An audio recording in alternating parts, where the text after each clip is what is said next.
there was this guy. My mother rented her house out in 8th grade. And I've told a lot of these stories. I'm not going to go back into them. But suffice to say, she rented it out to a lot of people who ended up selling drugs. Because in Long Island, when you were renting a room and you didn't have any credit, you worked in construction. And construction meant that you sold drugs. And then you also maybe you did construction. But you also sold drugs. That was what it meant. And she rented it out to one guy named Dennis. Dennis was the only one in the house not selling drugs. He barely had any fucking money. And he was an older guy. He was an interesting guy. He was very spiteful. He went to Vietnam. He served in Vietnam, came back from Vietnam, had this thriving baseball card business. Him and his wife into parties, coke, booze, the whole thing, the whole 9 or the whole 8, coke. Him and his wife got divorced. I don't know why. Maybe he boinked somebody else. I don't know. Irreconcilable differences, whatever. And instead of giving her alimony, he decided to quit his job and go live in a van down by the beach, by Long Beach. Okay?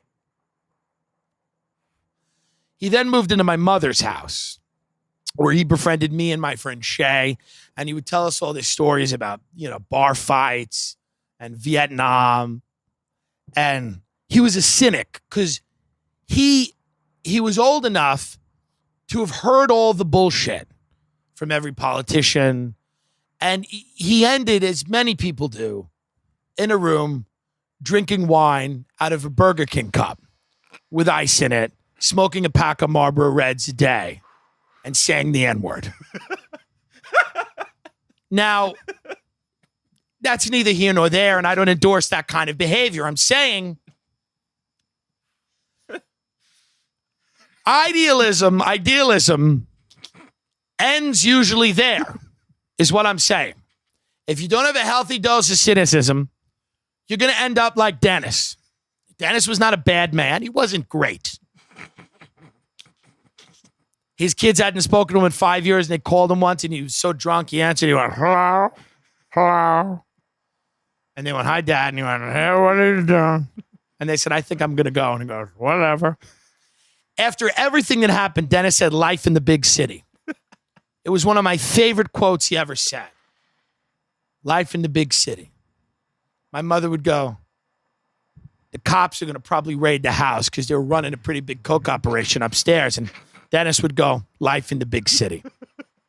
My mother would go, your kids you haven't seen in 5 years called you, and because you were so drunk, they hung up the phone and they never want to speak to you again.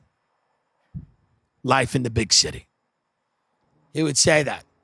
He'd sit there holding his hunting knife in a chair, staring at the fire, drinking cheap wine out of a Burger King, big cup with ice in it, smoking Marlboro Reds, and saying life in the big city.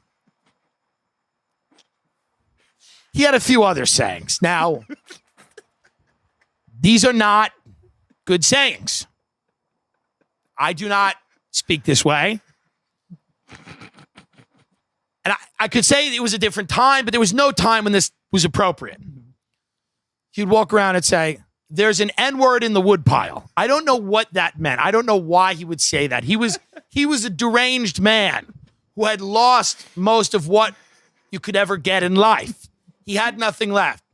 He's dead. You can't cancel him. You can't cancel Dennis. He died exactly as he should have, clutching his chest on a fishing boat in front of his brother. He was young. He was in his late 50s, early 60s, probably early 60s. And he had one last, he loved playing cards. And I don't endorse the sayings, but life in the big city, I don't think that was the worst way to handle everything. And Dennis had guns. Dennis had a lot of guns under his bed, in the closet. But Dennis had those guns in case somebody came into the house. He'd shoot them in the face. So he said, if he was sober enough to find a gun, get his finger on the trigger, thank God that was never tested, would have shot me. Would have shot me when I was just trying to do a line in the bathroom. like an 8th grader getting ready for school. But life in the big city is kind of where you end up in many cases. We'd sit there with my mother. They'd eat baked clams. They'd eat linguine with red clam sauce. He would smoke cigarettes while he ate. No one does that anymore. He loved beer. He loved wine. No hard stuff. He swore most of that off. And he was a good guy. I remember at my grandmother's funeral, after my mother's house was lost, Dennis moved into my mother's van. He came full circle. He moved into my mother's van, and then he parked it in my grandmother's driveway, and he would shower in my grandmother's house, and he would live in the van. And he would give me advice. He'd give my mother advice. Living in a van in a driveway in Long Island. He would say, this is what you got to do, and this is how you got to do it. This is how you must proceed. This is the way life is. And sometimes you'd kind of say to him, and he'd say, hey, I'm living in a van in a driveway. Life in the big city. Now, he never lived in a big city. No. Never lived in a big city. No. He'd been to the city a handful of times, but the city was not part of his existence. He was very comfortable on the marsh of Long Island. I remember he came to my grandmother's funeral. He moved in with another man in New York, another man in my town, and now this man had a son. And this man's son would get out of jail every 3 years and try to kill his father. This is a fact. He'd get out of jail every 3 years, go try to kill his father, and also try to kill Dennis. So, they'd have to jam the door shut and everything, like clockwork. Dennis would come over the house and go, Joey's out, tried to kill us again. And we'd go, oh, yeah, well, it's that time, So Dennis came to my grandmother's funeral. He goes, I just got a brand new gun. I said, oh, good. And he goes, and I'll tell you right now, he goes, when Joey gets out this time, when I see him, I'm just going to kill him. Before he even has a chance to make it onto the lawn, when I see him, I'm going to kill him. This is what people are using guns for. They're not using it as to form a paramilitary force to check the Orwellian overreach of government. Not that I've seen. They're using it for these types of skirmishes. And not that it's completely unnecessary, but let's not delude ourselves. Dennis was not railing against the state.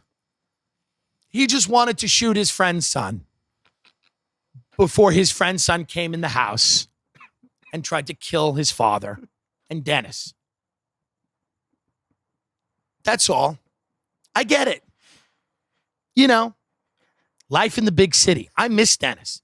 Dennis was, again, not winning any awards as a humanitarian.